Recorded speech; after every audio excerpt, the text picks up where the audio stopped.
இப்படியே போய்கிட்டு இருந்துச்சு. ஊருக்குள்ள நம்மள ஒரு பயம் மதிக்க மாட்டேன் பாசு. அதனால நம்மளும் ஏதாவது குரல் வித்தையை காமிச்சு பெரிய ஆளுன்னு காமிக்கணும். இப்படி பாகிஸ்தான் பிரதமர் ஷெபாஸ் ஷெரீப் நிறைய தடவை ட்ரை பண்ணி இப்போ அசிங்கப்பட்டு நிற்கிறது அங்கே மிச்சம். எஸ்சிஓ சமிட்ல இவர் தாங்க பெரிய டாக் ஆஃப் தி டவுனா மாறி இருக்காரு. பாகிஸ்தான் பிரதமர் ஷெபாஸ் ஷெரீஃபை தான் எல்லாருமே ட்ரோல் பண்ணிட்டு வந்துட்டு இருக்காங்க. இன்னைக்கு நம்ம வீடியோவில் இவரை ட்ரோல் பண்ணுறதுக்கான காரணம் என்ன அப்படின்றதான் பார்க்க போகிறோம்.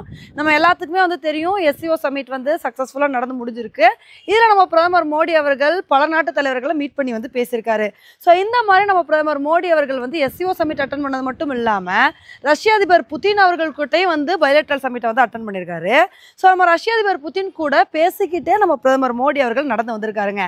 அப்போ பார்த்தீங்கன்னா அங்கே நிறைய பேர் இருந்திருக்காங்க. அப்போ 10-11 பாகிஸ்தான் பிரதமர் ஷெபாஸ் ஷெரீஃபும் அங்கே நின்றுருக்காரு. ஆனால் அவ்வளோ பெரிய தலைவர் நின்றுருக்காரு. அந்த தலைவரை கண்டுக்காமலே இந்த ரெண்டு நாட்டு தலைவர்கள் நம்ம பிரதமர் மோடியும் ரஷ்ய அதிபர் புதினும் கிராஸ் பண்ணி போயிருக்காங்க. இந்த ஒரு வீடியோ தான் சோசியல் மீடியாவில் பயங்கர வைரலாக ஷேர் ஆகிக்கிட்டு இருக்கு. அப்போ பாகிஸ்தான் பிரதமர் ஷெபாஸ் ஷெரீஃபோட மைண்ட் வாய்ஸ் எப்படி இருந்துச்சு அப்படின்னா, இவ்வளோ பெரிய ஆள் நிற்கிறேன் ஏன்னா கொஞ்சம் கூட மதிக்காமல் போகிறாங்களேப்பா, எப்படி என்னை இன்சல்ட் பண்ணிட்டாங்க அப்படின்னு சொல்கிற மாதிரி தாங்க அவரோட மைண்ட் வாய்ஸ் இருந்துச்சு. ஏன்னா அவரோட ஃபேஸ் ரியாக்ஷனாக கொஞ்சம் கூட பார்க்க முடியல. என்னப்பா நம்மளுக்கு கொஞ்சம் கூட மதிப்பு கொடுக்கலையே அப்படின்னு அந்த மாதிரி தான் மூஞ்சியை வச்சுருந்தாரு. சரி, இதுதான் ஒரு இன்சிடென்ட்னு பார்த்தா, அதுக்கப்புறம் ரஷ்ய அதிபர் புதின் அவர்களும் சீன அதிபர் ஜி ஜின்பிங் அவர்களும் இதே மாதிரி மீட் பண்ணி அப்படியே பேசிக்கிட்டே நடந்து போயிட்டு இருந்தாங்க. அப்போ அங்கே பார்த்தீங்கன்னா பல தலைவர்கள் நின்றுருந்தாங்க. உடனே பாகிஸ்தான் பிரதமர் ஷெபாஸ் ஷெரீப் என்ன நினைச்சாருன்னு தெரியல, ஓடி ரஷ்ய அதிபர் புதினுக்கு கை கொடுத்து பேசினாருங்க. இப்போ இதை பார்த்துட்டும் எல்லாருமே கிண்டல் பண்ணிட்டு வந்துட்டு இருக்காங்க. ஏன்பா ஒரு நாட்டு தலைவர் இவ்வளோ மோசமாக பிஹேவ் பண்ணுறது? இப்போ ஒரு நாட்டு பிரதமர்னா அவர் எப்படி இருக்கணும்? கொஞ்சமாவது கெத்தாக இருக்கணும். அவர் அந்த இடத்துல நின்றுட்டு இருந்தார் அப்படின்னா இன்னொரு நாட்டு தலைவர் கை கொடுப்பாரு. அப்போ தான் ரெண்டு நாட்டு தலைவர்களும் நல்ல ஒரு பாடி லாங்குவேஜை மெயின்டைன் பண்ணுவாங்க. ஆனால் இவர் என்னடானா ஓடி போய் இப்படி கை கொடுத்து பேசுகிறாரு. இதெல்லாம் நியாயமா? இதுதான் ஒரு தலைவருக்கு கிடைக்கிற மரியாதையா அப்படின்னு இது மாதிரி பாகிஸ்தான் பிரதமர் ஷெபாஸ் ஷெரீஃபை எல்லாருமே கழுவி ஊற்றிட்டு இருக்காங்க. ஆனால் இதை பார்க்கும்போது நமக்கு என்ன தோணுது அப்படின்னா, எப்படி ரஷ்ய அதிபர் புதினும் நம்ம பிரதமர் மோடி அவர்களும் பேசிக்கிட்டே கண்டுக்காமல் போனாங்களோ, அதே மாதிரி சீன அதிபர் ஜி ஜின்பிங்கும் கண்டுக்காமல் போயிடுவார்னு என்னமோ தெரில. அதனால தான் இவர் வேகமாக ஓடி பேசியிருப்பார் போலங்க. ஆனால் அதில் கூட சீன அதிபர் ஜி ஜின்பிங் பாகிஸ்தான் பிரதமர் ஷெபாஸ் ஷெரீஃபை ஒரு பொருட்டாவே மதிக்கல. அவரும் இக்னோர் பண்ணிட்டு போயிட்டாரு. இப்போ இதையெல்லாம் பார்க்கும்போது தான் பாகிஸ்தானை உலக அரங்கில் எப்படி பார்க்குறாங்க அப்படின்ற மட்டும் கிளீனாக தெரியுதுங்க. இப்போ இதையெல்லாம் விட பாகிஸ்தானுக்கு ஒரு பெரிய அவமானம் ஒன்று ஏற்பட்டிருக்கு. என்னன்னா, இந்த ஒரு எஸ்சிஓ சமிட்டில் ஜாயின்ட் ஸ்டேட்மெண்ட் டிக்ளேர் பண்ணியிருக்காங்க. ஸோ அந்த ஜாயின்ட் ஸ்டேட்மெண்ட்டில் என்ன மாதிரி விஷயங்களை மென்ஷன் பண்ணியிருக்காங்க அப்படின்னா, பஹல்கம் தாக்குதலுக்கு நாங்கள் ஒரு பெரிய கண்டனத்தை தெரிவிக்கிறோம். நாங்கள் பயங்கரவாதத்துக்கே ஒரு பெரிய கண்டனத்தை தெரிவிக்கிறோம்.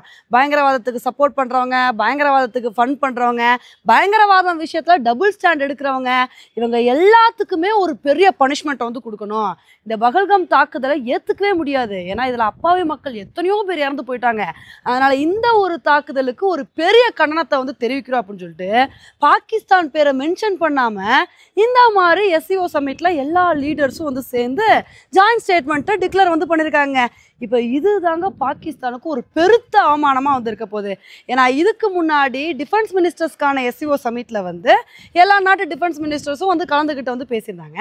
ஆனால் அப்போ நம்மளோட டிஃபென்ஸ் மினிஸ்டர் ராஜ்நாத் சிங் அவர்கள் கோச்சுக்கிட்டு எந்திரிச்சு வந்துட்டாரு. அதுக்கான காரணம் என்ன அப்படின்னா, அந்த எஸ்சிஓ சமிட்டில், அதாவது டிஃபென்ஸ் மினிஸ்டர்ஸ்க்கான எஸ்சிஓ சமிட்டில் பஹல்கம் தாக்குதலை கண்டித்து ஜாயின்ட் ஸ்டேட்மெண்ட்டில் எந்த விதமான ஸ்டேட்மெண்ட்டும் கொடுக்கவே இல்லை. அதனால பார்த்தீங்கன்னா அப்போ அந்த சமயத்தில் கூட்டு தீர்மானம் நிறைவேற்ற முடியாமே போயிடுச்சு. ஆனால் இப்படி இருக்கும்போது, எப்பா இந்த தடவை இதே மாதிரி பண்ணால் இந்தியா டென்ஷன் ஆயிடுவாங்க, அதனால் இந்தியா மனசை எப்படியாவது மனம் குளிர வைக்கணும், பாகிஸ்தான் எப்படி போனாலும் பரவாயில்ல அப்படின்னு சொல்லிட்டு இந்த தடவை பஹல்கம் தாக்குதலுக்கு கண்டனம் தெரிவிச்சிருக்காங்க. பார்த்தீங்களா? உண்மையில் இதெல்லாம் பார்க்கும்போது தாங்க ஆச்சரியமாக வந்திருக்கு. இப்போயே நமக்கு என்ன புரியுது அப்படின்னா, சைனாவை பொறுத்த வரைக்கும் இவ்வளவு நாள் பாகிஸ்தான் தான் எங்களோட இரும்பு சகோதரர், அவங்கள விட்டு கொடுக்க முடியாது அப்படி இப்படின்னு சொல்லிட்டு பேசிட்டு இருந்தாங்க. ஆனால் இப்போ பார்த்தீங்கன்னா இந்தியா தான் எங்களுக்கு முக்கியம், இந்தியாவுக்காண்டி எங்களோட இரும்பு சகோதரர் கூட தூக்கி எறிவா அப்படின்னு இப்போ இந்தியாவை பற்றி சைனா நல்லா புரிஞ்சுக்கிட்டாங்களோ அப்படின்னு தாங்க நமக்கு தோணுது.